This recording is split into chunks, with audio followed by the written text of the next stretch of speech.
I want to make an important clarification. Everybody here knows that I have offered myself in the past and was a presidential candidate in the 2019 election.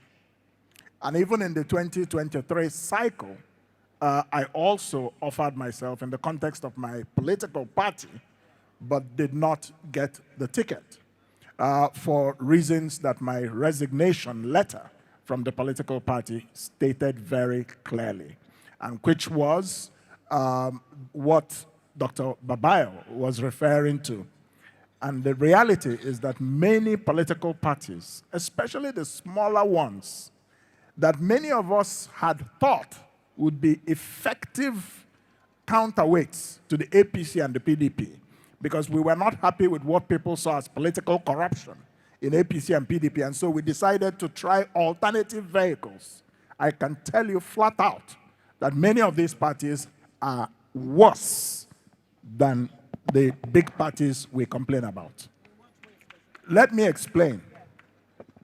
They're worse because Henry Kissinger once said that the reason that the politics of the academia is so vicious. Remember that Henry Kissinger was a professor at Harvard and then later became the National Security Advisor and Secretary of State of the United States.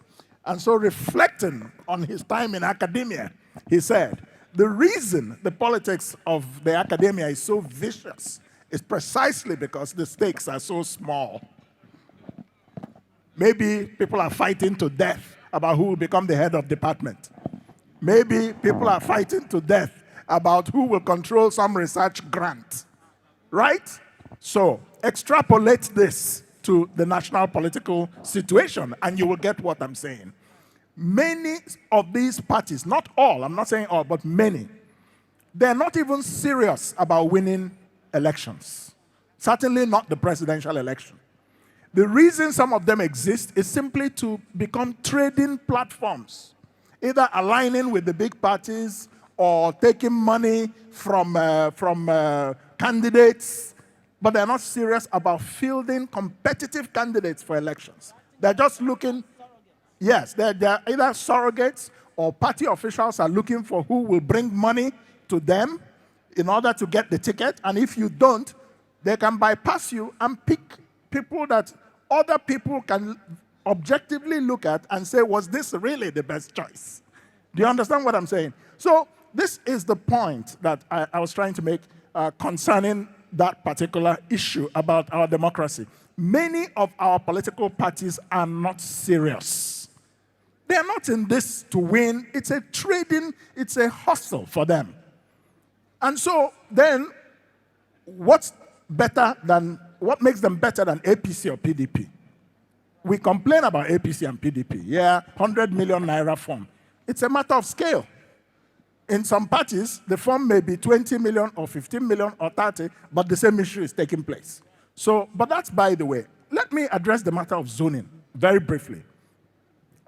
And the reason I brought up my own experience is because I made it very clear that I'm not offering myself to be president of Nigeria based on where I come from. My politics was never ethnic. I was seeking to be president because of a vision that I have for this country.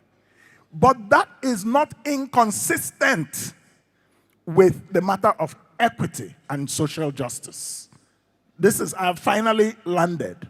Now, this matter of equity and social justice, there was a study by Harvard University in 2002 called fractionalization. That study empirically proved that where there is a heterogeneous environment, the more heterogeneous it is, the more fractionalized the country is. And they showed by empirical study that Japan and the two Koreas are the two most homogeneous countries in the world. And that European countries were also highly homogeneous in their composition.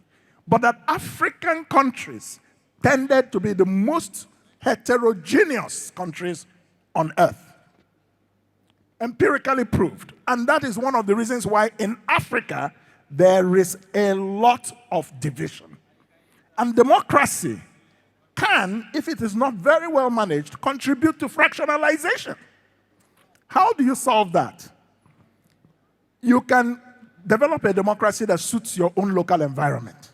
And that is where this zoning matter came up. You also have to look at the matter of constitutional restructuring.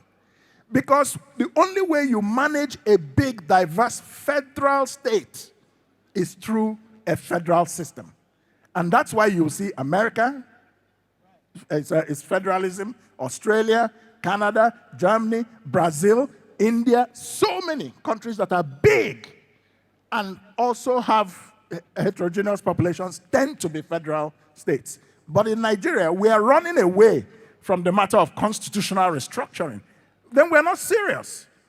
So that's why we must come back to that matter.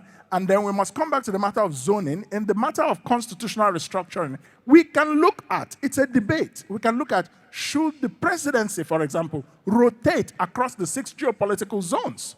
Switzerland is a confederation. The presidency rotates every 2 years to every one of the 26 cantons in Switzerland. Are you more developed than Switzerland, that recognizes the fact that there are French Swiss, there are Italian Swiss, there are German Swiss, and then you have the Romanced.